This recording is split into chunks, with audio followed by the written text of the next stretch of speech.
अस्सलाम वालेकुम स्टूडेंट्स। आज का जो हमारा इम्पोर्टेंट टॉपिक है वो है मैग्नेट्स इन एमआरआई। ठीक है, तो एमआरआई में हम आज मैग्नेट्स को डिस्कस करेंगे कि कौन कौन से टाइप्स के जो है मैग्नेट्स हमारे पास एमआरआई में यूज़ होती हैं। हम आज डिस्कस करेंगे ऑन द परमानेंट मैग्नेट। दूसरा हम करेंगे electromagnets and the third one will be superconducting magnets. ठीक है, ये 3 टाइप्स ऑफ मैग्नेट्स हमारे पास यूज़ होती हैं इन एमआरआई सिस्टम। आज हम जो है इस लेक्चर में 1 बाय 1 डिस्कस करेंगे। ठीक है, तो चलिए स्टार्ट करते हैं अपना टॉपिक। नंबर फर्स्ट हमारे पास है परमानेंट मैग्नेट। ठीक है, परमानेंट मैग्नेट के बारे में आपने जो है इम्पोर्टेंट बात ये याद रखनी है कि जो परमानेंट मैग्नेट है ये हमारे पास फीरोमैग्नेटिक सब्सटेंसेस से बना हुआ होता है। फीरोमैग्नेटिक सब्सटेंसेस से बना हुआ होता है। इससे पहले हम पढ़ चुके हैं कि फीरोमैग्नेटिज्म कैसे उसमें जनरेट होता है। ठीक है, मोस्टली हमारे पास अल्नीको होते हैं, एल्यूमिनियम, निकल एंड कोबाल्ट। ठीक है, ये वाले मटेरियल्स यूज़ होते हैं परमानेंट मैग्नेट में।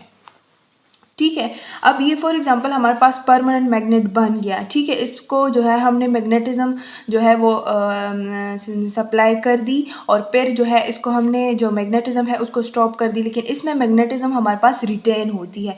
अब ये जो परमानेंट मैग्नेट है ये पहले भी मैंने आपको बताया था कि ये हम ओपन एमआरआई में यूज़ करते हैं। ठीक है, हमारे पास जो ओपन बोर होता है या ओपन एमआरआई सिस्टम होता है उसमें हम यूज़ करते हैं। एंड दिस ओपन एमआरआई हम किस लिए यूज़ करते हैं, for which purpose, claustrophobic patient के लिए हम यूज़ करते हैं। ठीक है, क्लॉस्ट्रोफोबिक पेशेंट वो पेशेंट्स होते हैं जिनको जब हम कोई बंद जगह पे उनको लेके जाते हैं तो उनको एसओबी होता है, शॉर्टनेस ऑफ ब्रीथ जो है वो अपेयर होता है। ठीक है, तो इस शॉर्टनेस ऑफ ब्रीथ को जो है पेशेंट के लिए प्रिवेंट करने के लिए हम क्या करते हैं, ओपन एमआरआई यूज़ करते हैं। ठीक है, और उस ओपन एमआरआई में हम परमानेंट मैग्नेट्स यूज़ करते हैं। सेकंड जो आपने बात याद रखनी है इन परमानेंट मैग्नेट वो है स्ट्रॉन्ग मैग्नेटिक फील्ड। क्योंकि फीरोमैग्नेटिज्म है ना, तो ये स्ट्रॉन्गली ये सब्सटेंसेस हमारे पास अट्रैक्ट होंगी टूवर्ड्स द मैग्नेटिक फील्ड। ठीक है, तो ये हमारे पास स्ट्रॉन्ग मैग्नेटिक फील्ड है। अब ये जो स्ट्रॉन्ग मैग्नेटिक फील्ड है ना ये हमारे पास वर्टिकल अपेयर होता है। मतलब फॉर एग्जांपल ये हमारे पास जो है 2 प्लेट्स होती हैं मैग्नेट के। फॉर एग्जांपल ये आप गैंट्री कंसिडर कर लो, 2 प्लेट्स होती हैं इस तरह और बीच में हमारे पास पेशेंट होता है। ठीक है, और ये 2 प्लेट्स जो है ये हमारे पास इस तरह इसमें वर्टिकल मैग्नेटिक फील्ड जो है ये जनरेट होता है। ठीक है, और इसमें जो है ना हमारे पास यूनिफॉर्म मैग्नेटिक फील्ड जनरेट होता है, यूनिफॉर्म मैग्नेटिक फील्ड होता है। ठीक है, थर्ड नंबर और मोस्ट इम्पॉर्टेंट बात जो आपने याद रखनी है वो है रेंज के हवाले से कि इसकी मैग्नेटिक फील्ड स्ट्रेंथ की रेंज कितनी है। तो रेंज है 0.2 टू 0.5 टेस्ला। ठीक है, अब इसकी रेंज काफ़ी कम है, मैग्नेटिक फील्ड स्ट्रेंथ काफ़ी कम है, तो क्या होता है कि इसमें लो एसएनआर होता है, सिग्नल टू नॉइस रेशो। ठीक है, एंड द सेकंड वन हमारे पास लो एसएनआर अगर होता है तो लो रेजोल्यूशन पावर है इसकी। ठीक है, रेजोल्यूशन जो है ना इसकी काफ़ी वीक है। एंड उसकी वजह से क्या होता है कि हमारे पास रेजोल्यूशन की वजह से हम इसको स्पेक्ट्रोस्कोपी में यूज़ नहीं कर सकते, स्पेक्ट्रोस्कोपी में यूज़ नहीं कर सकते। ठीक है, अब स्पेक्ट्रोस्कोपी हमारे पास क्या होती है, हम एमआरआई में जब स्पेक्ट्रोस्कोपी करते हैं ना तो हम इसको उस प्रोसीजर को हम कहते हैं एमआरएस, मैग्नेटिक रेजोनेंस स्पेक्ट्रोस्कोपी। ये एक नॉन इन्वेसिव डायग्नोस्टिक टेक्निक है जिसको हम यूज़ करते हैं for getting information about composition of the tissue. ठीक है, टिश्यू की जो कंपोजिशन है उसकी डिटेल जानने के लिए, उसकी इंफॉर्मेशन जानने के लिए हम क्या करते हैं, स्पेक्ट लगाते हैं। एंड उस प्रोसेस को हम क्या कहते हैं, स्पेक्ट्रोस्कोपी। ठीक है, जब किसी भी स्ट्रक्चर को हम चेक करते हैं on molecular level, molecular level पे जब भी हम एनालिसिस करते हैं किसी भी स्ट्रक्चर की, किसी भी ट्यूमर की, लेजन की, ठीक है। तो उसको हम क्या कहते हैं, उसको हम स्पेक्ट्रोस्कोपी कहते हैं। ठीक है। फॉर एग्जांपल एक ट्यूमर की लोकेशन हमारे पास सिंपल एमआरआई पे पता चल गई, लेकिन इस ट्यूमर की टाइप को या इसकी नेचर को मालूम करने के लिए हम क्या करते हैं, फिर स्पेक्ट लगाते हैं ताकि हमारे पास इसका केमिकल स्ट्रक्चर मालूम हो जाए। ठीक है। अब स्पेक्ट्रोस्कोपी में हमारे पास कोई इमेज नहीं बनता, ठीक है, कोई इमेज हमारे पास जनरेट नहीं होता, इसमें हमारे पास सिग्नल्स जनरेट होती हैं और वही सिग्नल हमारे पास एक केमिकल स्ट्रक्चर बनाता है, केमिकल स्ट्रक्चर बनाता है। एंड उस केमिकल स्ट्रक्चर को फिर हम क्या करते हैं, एनालाइज करते हैं to find the pathology, to find the basic pathology कि हमारे पास ट्यूमर किस टाइप का है। ठीक है। अब इसमें जो एक और इम्पोर्टेंट बात है ना, वो ये है जो दूसरे मैग्नेट से इसको डिफरेंशिएट करता है, वो है हमारे पास कि इसको पावर सप्लाई की ज़रूरत ही नहीं होती, नो पावर सप्लाई। ठीक है, इसको पावर सप्लाई की ज़रूरत नहीं होती। इसमें जो है ना हमारे पास करंट खुद ब खुद इंड्यूस होता है एंड देन हमारे पास मैग्नेटिक फील्ड जो है ना, मैग्नेटिक फील्ड ये हमारे पास जनरेट होता है। ठीक है। इस पावर सप्लाई की कंटिन्यूस पावर सप्लाई की जो है ना ज़रूरत ना होने की वजह से क्या होता है कि ये लो कॉस्ट होता है। ये जो परमानेंट मैग्नेट है ना, जो ओपन एमआरआई में हम यूज़ करते हैं, ये लो कॉस्ट होता है एंड इसमें हमारे पास जो मैग्नेटाइजेशन होती है या मैग्नेटिक फील्ड होता है, ये परसिस्टेंट और यूनिफॉर्म मैग्नेटिक फील्ड, ये पहले भी मैं बता चुकी हूँ, परसिस्टेंट या यूनिफॉर्म मैग्नेटिक फील्ड होता है। ठीक है। एंड इसमें इंपॉर्टेंट बात यह है कि ये सेंसिटिव टू द टेम्परेचर है, सेंसिटिव टू टेम्परेचर होता है। ठीक है। और ये हमारे पास डायग्नोस्टिक रेंज के लिए हम यूज़ नहीं कर सकते, डायग्नोस्टिक इमेजिंग के लिए ये हम यूज़ नहीं करते परमानेंट मैग्नेट, क्योंकि इसकी जो मैग्नेटिक फील्ड स्ट्रेंथ है ना काफ़ी कम है, 0.2 to 0.5 टेस्ला है, तो काफ़ी कम है। ठीक है। एंड इसकी अब इम्पोर्टेंस क्या है, अगर डायग्नोस्टिक प्रोसीजर्स में हम यूज़ नहीं करते तो कहाँ पे हमारे पास इसका जो है इम्पोर्टेंट है, IR में, इंटरवेंशनल रेडियोलॉजी में, ये हमारे पास सूटेबल है फॉर इंटरवेंशनल रेडियोलॉजी। ठीक है। तो इसकी जो है ना बेसिक लिमिटेशन ये है कि हमारे पास ये जो है ना डायग्नोस्टिक इमेजिंग के लिए यूज़ नहीं होता। ठीक है। सेकंड नंबर पे अगर आप आ जाए तो सेकंड नंबर पे हमारे पास है इलेक्ट्रोमैग्नेट्स। ठीक है। इलेक्ट्रोमैग्नेट्स, इसको हम सोलेनाइड मैग्नेट्स भी कहते हैं या रेजिस्टिव इलेक्ट्रोमैग्नेट्स, रेजिस्टिव इलेक्ट्रोमैग्नेट्स भी कह सकते हैं या सोलेनाइड, इसकी शेप पे डिपेंड करता है ना, इलेक्ट्रोमैग्नेट्स इसको हम कह सकते हैं। ठीक है। अब इसके नाम से ही जाहिर है इलेक्ट्रोमैग्नेट्स, इसमें इलेक्ट्रोमैग्नेटिज्म का फिनोमेना जो फेरेडे लॉ था ना वो यूज़ होता है। वो क्या कहता था कि जो वायर है ना उसमें हमारे पास करंट फ्लो कर रहा है। ठीक है। करंट फ्लो कर रहा है, जब इसको हम सप्लाई देते हैं और करंट फ्लो कर लेता है तो इसके साथ साथ हमारे पास क्या होती है, मैग्नेटिक फील्ड जनरेट होती है। वही मैग्नेटिक फील्ड हम एमआरआई में यूज़ करते हैं। ठीक है। ये हमारे पास कॉइल्स होती हैं या सोलेनाइड की तरह जो है ना हमारे पास स्ट्रक्चर होता है इस तरह। तो ये कॉइल्स क्या करती हैं, ये कॉइल्स जो है ना ये एल्यूमिनियम या कॉपर से बनी हुई होती हैं एंड इन कॉइल्स में हमारे पास जब करंट फ्लो करता है तो मैग्नेटिक फील्ड हमारे पास प्रोड्यूस होता है, वही मैग्नेटिक फील्ड हम एमआरआई में यूज़ करते हैं। अब इसकी जो मैग्नेटिक फील्ड की स्ट्रेंथ है ना वो है 0.2 to 0.3 टेस्ला। ठीक है। अब ये जो है ना हमारे पास क्या करता है, इसका जो है ना अगर हम बेसिक प्रिंसिपल पढ़े, बेसिक प्रिंसिपल, तो बेसिक प्रिंसिपल इसका ये है ना कि जब हमारे पास कॉइल होता है ना, कॉइल, इसमें हमारे पास करंट मूव करता है। करंट जब मूव करता है ना तब हम कहते हैं कि ये कॉइल्स जो है ना हमारे पास इसका टेम्परेचर नॉर्मल है। नॉर्मल का क्या मतलब है, फॉर एग्जांपल रिड्यूस है तो करंट फ्लो कर रहा है। ठीक है। करंट फ्लो कर रहा है। अब हम कहते हैं कि जब करंट फ्लो कर रहा है जितना करता है टेम्परेचर हमारे पास हाई होता जाता है। हाई टेम्परेचर की वजह से क्या होता है कि ये तो हमारे पास मेटल्स हैं, तो टेम्परेचर जब हाई होगा तो temperature is directly proportional to resistance, साथ में रेजिस्टेंस भी हमारे पास इंक्रीज होगा। जब रेजिस्टेंस इंक्रीज होगा तो करंट क्या होगा, करंट हमारे पास रिड्यूस हो जाएगा। Resistance is inversely proportional to current, current reduce हो जाएगा। ठीक है। करंट रिड्यूस होने की वजह से मैग्नेटिक फील्ड भी हमारे पास क्या हो जाएगा, मैग्नेटिक फील्ड भी रिड्यूस हो जाएगा। ठीक है, अब इस मैग्नेटिक फील्ड जब रिड्यूस हो गया तो हमारे पास इनहोमोजेनिटी प्रोड्यूस हो जाती है। इनहोमोजेनिटी का क्या मतलब है कि जो मैग्नेटिक फील्ड है ना वो नॉन यूनिफॉर्म हो गई हमारे पास। मैग्नेटिक फील्ड नॉन यूनिफॉर्म हमारे पास हो गई।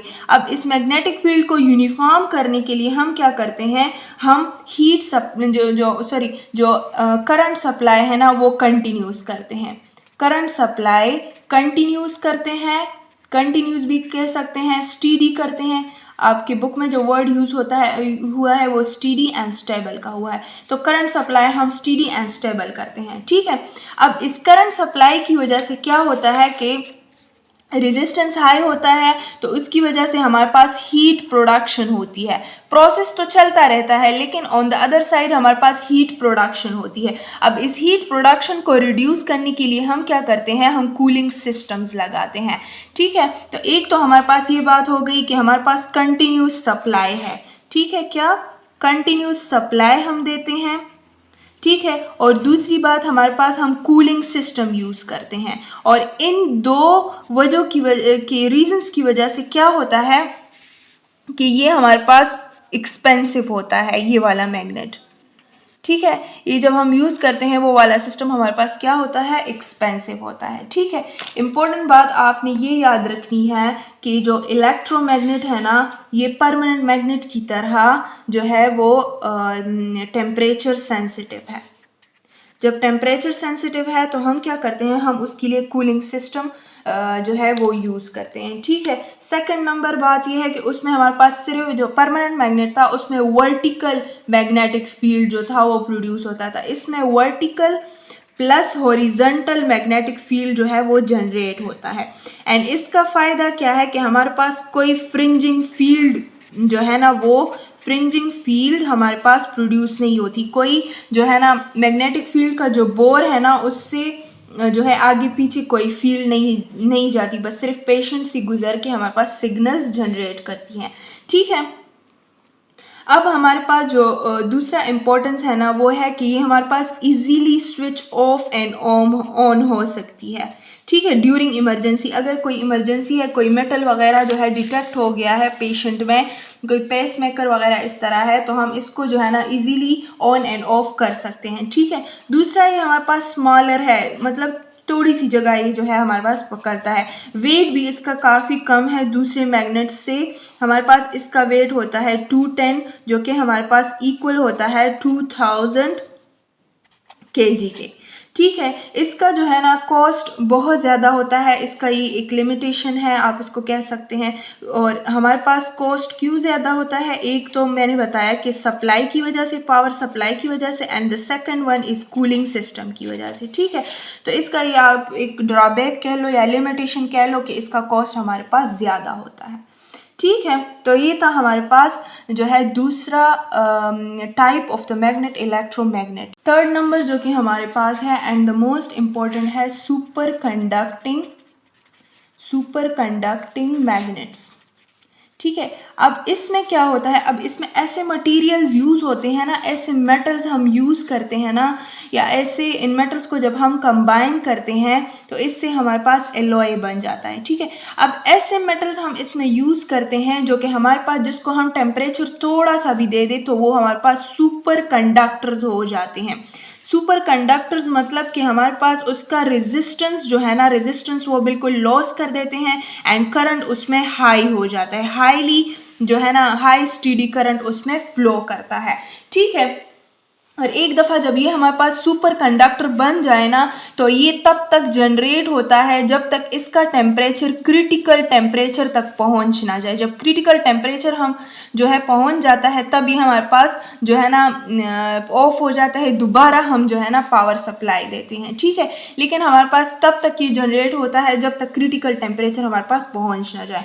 अब इसका अगर हम बेसिक प्रिंसिपल पढ़े, बेसिक प्रिंसिपल, तो होता क्या है कि हमारे पास इसमें सुपर कंडक्टर मटीरियल्स यूज़ होते हैं, वो मटीरियल्स होते हैं जिसको हम करंट दे के सुपर कंडक्टर्स जो है ना वो बनाते हैं। ठीक है, वो कौन से हैं, एक हमारे पास है नायोबियम प्लस टाइटेनियम। इनको हम क्या करते हैं, इनको हम जो है ना कंबाइन करते हैं, तो जो दो मेटल्स को हम कंबाइन करते हैं उससे एलॉय बन जाता है। अब ये जो है ना ये कॉइल्स जो सुपर कंडक्टिंग कॉइल्स होती हैं वो हमारे पास बनी होती हैं इन एलॉय से। हम जब इसको टेम्परेचर देते हैं, ठीक है, थोड़ा सा भी टेम्परेचर अगर हम इसको दे दें तो हमारे पास क्या होता है, इसका रेजिस्टेंस जो है ना बिल्कुल लॉस हो जाता है।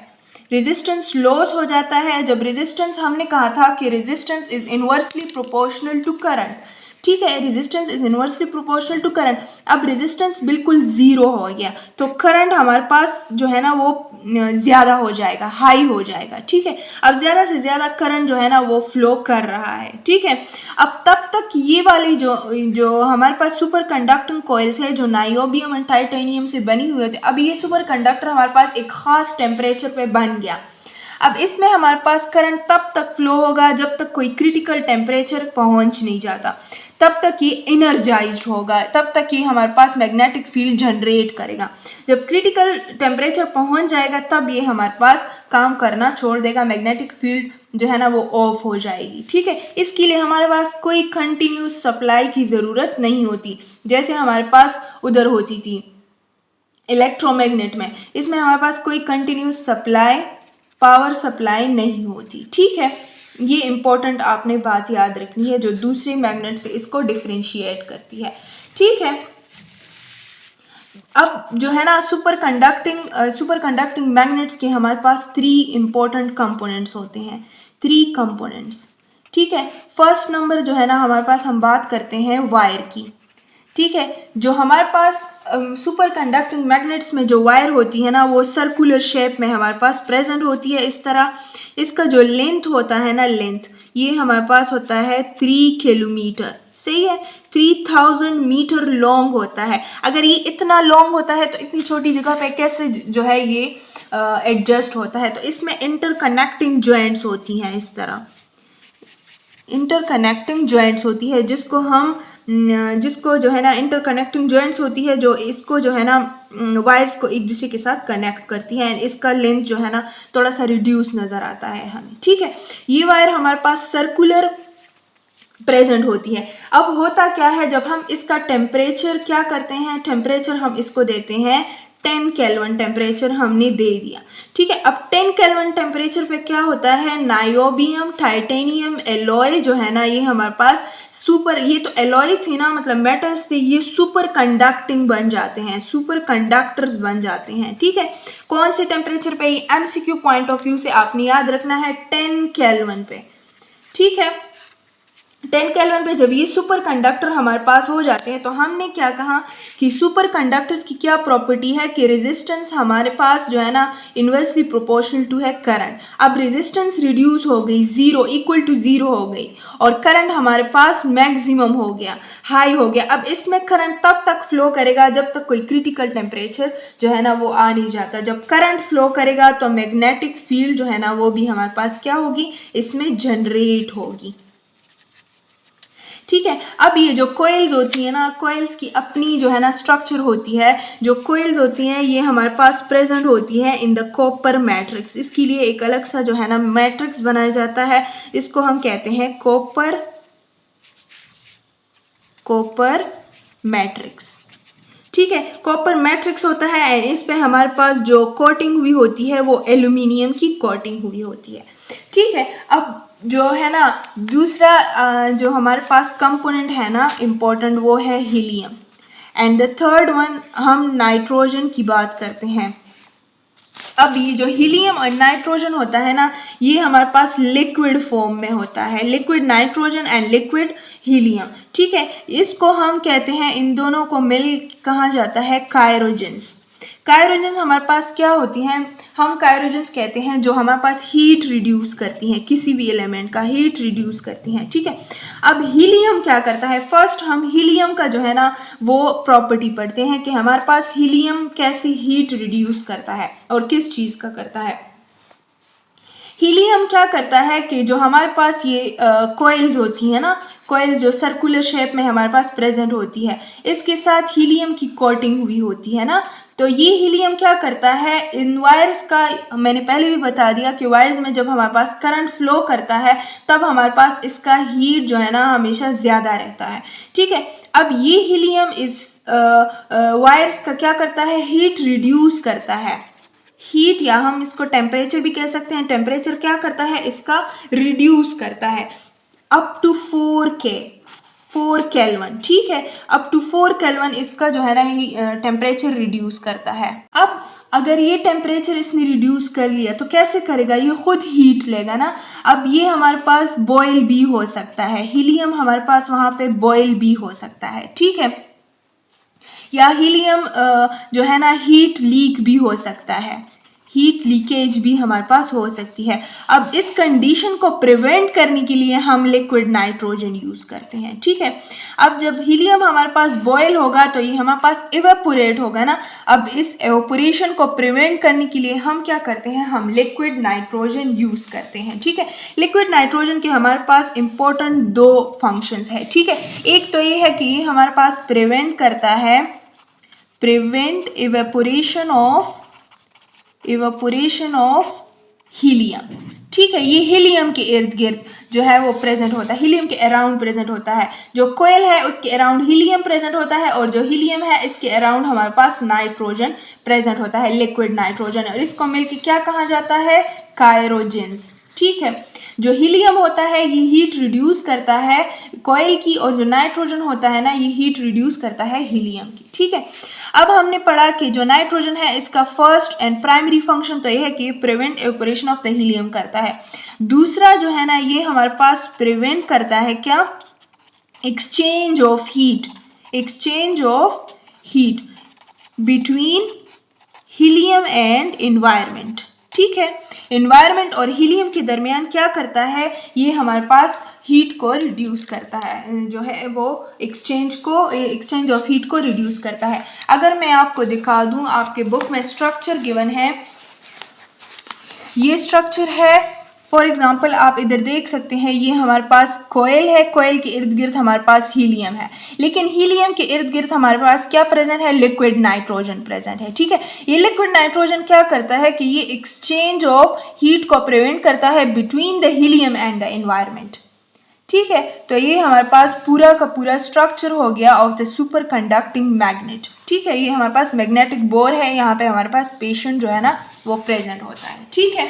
तो ये था हमारे पास आज का टॉपिक, मैग्नेट्स के हवाले से हमने 3 टाइप्स ऑफ मैग्नेट्स पढ़ ली। होप सो आपको समझ आ गई होगी। जिस चीज़ की भी समझ नहीं आई तो आप कमेंट सेक्शन में पूछ सकते हैं, ठीक है। अगला जो हमारा लेक्चर होगा वो होगा क्विंच पे and starting of the magnet पे। तो तब तक अपना बहुत सारा ख्याल रखिएगा, दुआ में याद रखिएगा। अल्लाह हाफिज़।